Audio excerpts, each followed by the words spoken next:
Welcome to this tutorial video on how to install SONOFF Smart Wall Socket, Orb Socket Type E.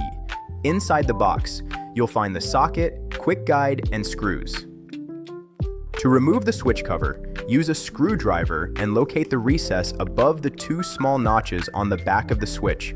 Prying from this point makes it easier to remove the cover. Before wiring, please make sure the power is turned off for safety.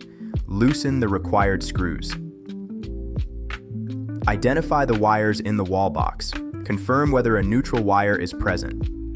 Check the wiring diagrams, then follow the steps to connect the wires correctly and ensure all screws are tightened securely. Place the device into the wall box.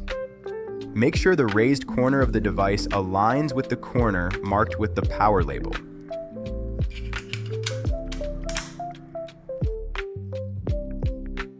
Turn the power back on. Open any of the following apps. Scan the QR code on the quick guide.